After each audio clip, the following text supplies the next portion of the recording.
नाज़रीन किराम अस्सलामु अलैकुम वरहमतुल्लाहि वबरकातुहू। उम्मीद करता हूँ आप सभी लोग खैरियत से होंगे। असदुद्दीन ओवैसी बीजेपी का एजेंट है। असदुद्दीन ओवैसी बीजेपी को जितवा देगा। असदुद्दीन ओवैसी, जी हाँ, इसी टॉपिक पर आज आप लोगों से बातचीत करूंगा और एक वीडियो असदुद्दीन ओवैसी का आपको बाद में सुनाऊंगा। पहले कुछ अपनी बातचीत आपके सामने रखता हूं जो आपके दिल को लगेगी कि वाकई सच्ची बात है और हम लोग कहीं ना कहीं बहुत बड़ी गलती कर रहे हैं और असदुद्दीन ओवैसी साहब के साथ हम कहीं ना कहीं धोखेबाजी कर रहे हैं। असदुद्दीन ओवैसी का जब मेंबर पार्लियामेंट के अंदर जब असदुद्दीन ओवैसी साहब का बयान होता है और वो खड़े होकर 500 मेंबर पार्लियामेंट वहाँ पर मौजूद होते हैं और अकेले इस्लाम की, मुसलमान की और सच्चाई के साथ और जो हमारे कानून के अंदर मुसलमानों को हक़ दिए गए हैं, मज़लूमों को हक़ दिए गए हैं, कानून के अंदर जो लिखा हुआ है उसके हिसाब से जब पार्लियामेंट के अंदर बोलते हैं और तमाम सांसद चुपचाप रह जाते हैं, सब सुनते हैं। चाहे वो तलाक बिल का मसला हो, जब तलाक बिल का मसला आया सारे मेंबर पार्लियामेंट जितने एमपी वहाँ पर बैठे हुए थे पार्लियामेंट में सब एक तरफ थे, सब ने बोला कि यहाँ पर जो है तलाक बिल पास करो। एक अकेला असदुद्दीन ओवैसी खड़े होकर आधे घंटे तक बोला था और सभी को चुप कर दिया था। वो अलग बात है कि उनके नंबर ज़्यादा होने की वजह से बिल पास हो गया था, लेकिन उस दिन पूरे दिन आप लोगों ने असदुद्दीन ओवैसी का बयान खुद सुना, अपने घर जाकर अपने माँ बाप को सुनाया कि देखिए आज असदुद्दीन ओवैसी ने किस तरह से पार्लियामेंट के अंदर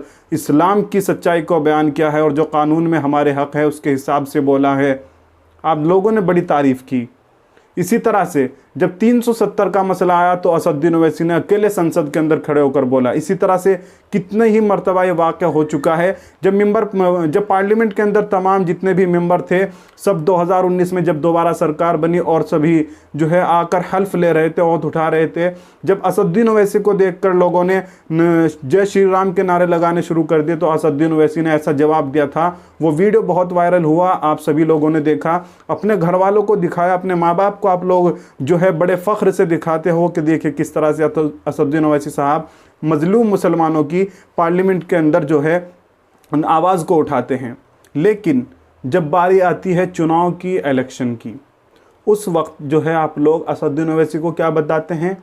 बीजेपी का एजेंट है बीजेपी का असदुद्दीन ओवैसी। जो MIM पार्टी सीटों पर चुनाव लड़ रही है वो बीजेपी का एजेंट है।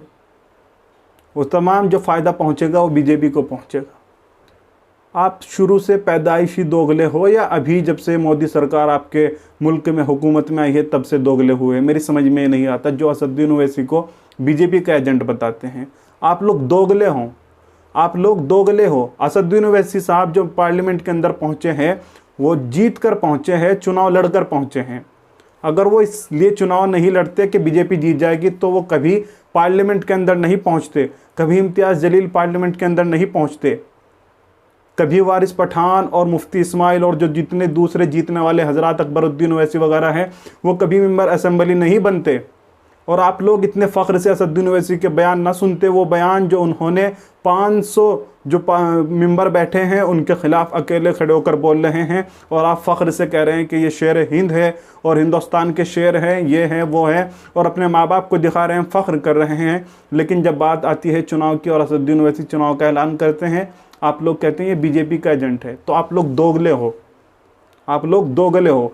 असदुद्दीन ओवैसी चुनाव क्यों लड़ते हैं, चुनाव लड़ना क्यों ज़रूरी है, और ये वही वीडियो मैंने आज क्यों बनाया था क्योंकि असदुद्दीन ओवैसी का जो पेज है, AIMIM का जो पेज है उस पर और YouTube चैनल पर उनका एक पुराना वीडियो अपलोड किया गया है। असदुद्दीन ओवैसी चुनाव क्यों लड़ते हैं, उन्हें चुनाव लड़ना क्यों ज़रूरी है, उसके अंदर उन्होंने बताया है। वो वीडियो आप देखिए। और जो लोग बीजेपी का एजेंट उनको बोलते हैं उनका कहना है कि आप कहते रहिए, उन्हें कोई फ़र्क नहीं पड़ता, लेकिन आप लोग दोगले हो। आप लोग अपने ज़मीर से खुद से एक सवाल करें कि जब असदुद्दीन ओवैसी साहब मुसलमानों की तरफ से अकेले संसद में बोलते हैं तब तो तुम इनको शेर हिंद बताते हो, और जब इनको वोट देने की बारी आती है तो इनको बीजेपी का एजेंट बताते हो।